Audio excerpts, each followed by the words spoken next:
Hello, ladies and gentlemen, I'm Ace, And I am the Duke. and you know what this is. This is the Ace and the Duke show. We're back, and this week we're covering Triple F TV for the week of April 23rd, 2015. This week we had a lot of good matches. Really, less varied number of matches than the past few weeks, but there were some pretty good matches. There were pretty good matches in there, I will admit. There were some very good matches in here.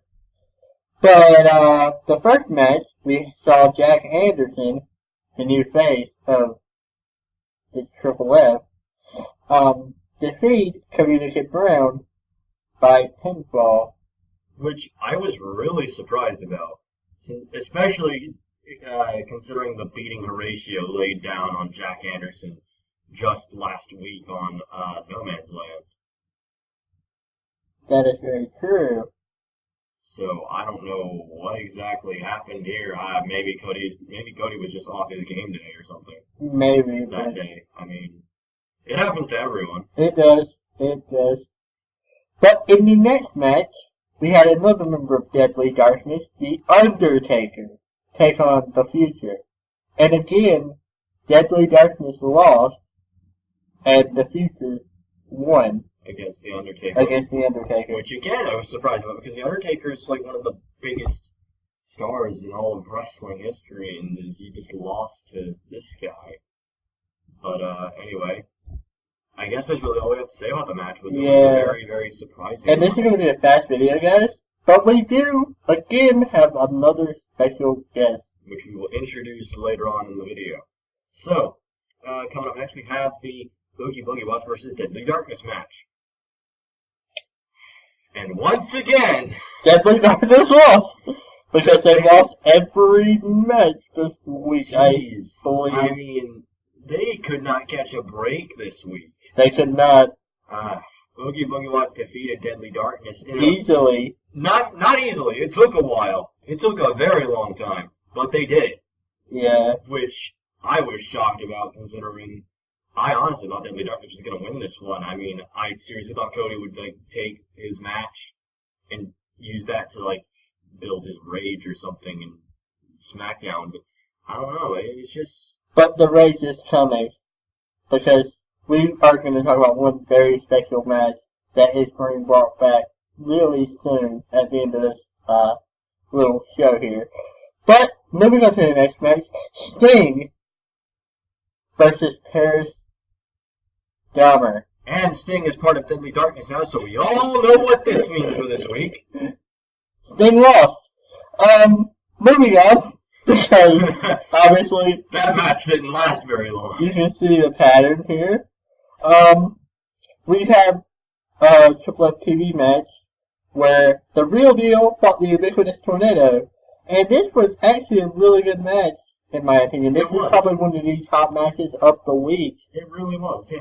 From the standpoint of just being a fan of the product and getting it for free on the Quantum Flux network. 000 a month. But, cheap plugs for the win. 000 a month, plus you get the entire month of April for free. Cheap plugs for the win. But, anyway, so yeah. The Real Deal beat the Ubiquitous Tornado again by pinfall without actually having to use the managers this time. I don't think any managers got involved in this match. Yeah, I think so. But we have another match, three matches we have. No, yeah, two matches we have to talk about. No, three. So let's move on to the next. Vulcan fought Apocalyptic Paris Newman in a war. That was a hard fought match. It ended very fast, but all the moves were very powerful, they looked like they would have hurt a lot, and they looked like they were very calculated. Definitely. And that is one of the things I like about these two competitors. They are both very calculated. Mm-hmm. Do you have anything you'd like to say? Or not really. I think you pretty much said it all. Okay. But up next we have a last man standing match between Horatio and Doug Glatt. Now, Horatio earlier this week did call out Doug Glatt and say, "I will break you this Thursday." And let's see if he is right. But unfortunately, Deadly Darkness was just on the losing side this week. So Horatio won. Yeah, he was the only one who won this week. Horatio won. Hey, look at that. Deadly Darkness had like one bright spot this week. But, moving on, because we're moving on. Yeah, that match was also very quick. We gotta talk about... It seems like when Horatio wins, he makes it very quick. We gotta talk about the Iron Man match. Ah, the Iron Man match for the championship belt. I believe this was like a 15-minute Iron Man match or something like that. Yeah, I think so. I believe that's the clock count on it. Yeah, I believe so. But in the end...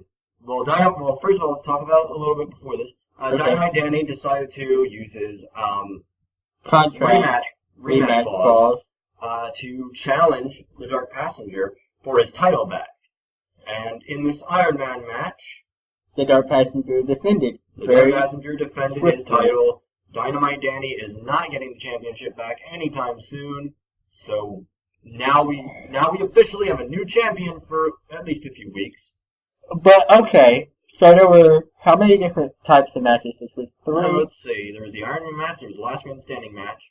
There was actually those are the only 2 stipulation matches. Other than that, we had a tag team match. We had a tag team match, and we had some singles matches. A couple of singles.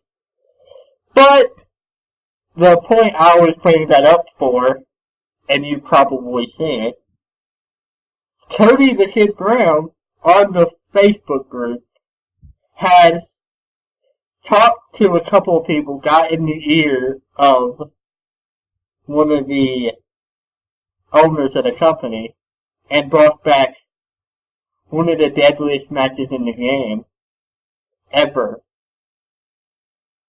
And that being the 3 stages of hell. Ooh. Who will encounter these 3 stages of hell? Who will be the victim of Cody the Kid Brown's deadly assault? 3 matches. 1 winner. Find out. Over the next few weeks. Whenever it happens. Yeah, basically whenever it happens. But you will see that match again. Some of you already know what the match is. Others may not. But, moving on, we will now introduce our guest this week. A very special guest. Remember last week we had Horatio on the show. Well, this week we managed to get his teammate on the show. Ladies and gentlemen, Cody the Kid Brown.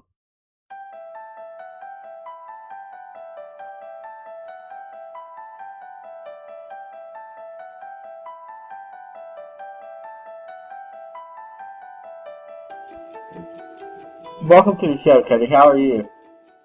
I'm doing well, thank you. Good. We would like to ask you a few questions, specifically about the future of Deadly Darkness. Certainly. I'll answer any questions you might have. So, Cody, how do you feel about the leader of Deadly Darkness, or about being the leader of Deadly Darkness, I should say, a team that is considered very dark, and, well, I guess you can also say deadly, because, obviously, the Deadly Darkness thing, but, yeah. And also one of the top teams right now in the tag team division. Well, I don't feel like I'm the one behind it all. I believe it's more of a team effort. All of us have pitched in to help, and I also think that we are the deadliest force in the Triple F. So, one thing I was curious about was how in the world did you manage to get both Sting and The Undertaker to join the Deadly Darkness stable? I mean, they're both really, really hot competitors and really just on up there in terms of status. So how in the world did you manage to get in contact with them and ask them to join and they accepted?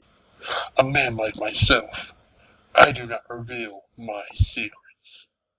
But I will say, they were some great interest to me from the moment I first joined the Triple F.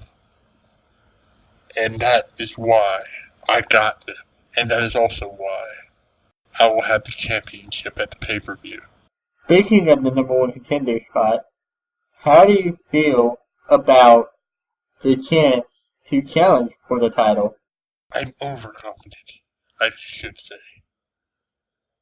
Overconfident as hell that I will win this match. This is going to be a walk in the park for me. This is just a speed bump along the way. As far as stipulations, surprise attacks, and everything else goes, anything can happen. But I know what I can do. Okay, so we know your next target is, of course, the Dark Passenger, the champion. But we would also like to know how you feel like your previous rivalry with Vulcan. I mean, you guys had a very intense rivalry going on there for a little while. So what's going on with that now? Right now we are tied. However, we will settle the score later. But for now, I must focus on my current target, the Dark Passenger. During the next few weeks, as we approach the moment where I will defeat him and take that belt as my own. How do you feel your tag team is doing? You and Horatio, I mean. Who is your next target? Next week, we will challenge Star Tissue in a proving ground match that we will surely win. And then we will go on to win the tag team championships and take the championship for the rest of the Triple F. As long as it exists, we will not let these titles go. But you haven't won in like 2 weeks. I mean, how do you consider yourself to be deadly? Here, let me show you. Oh, no!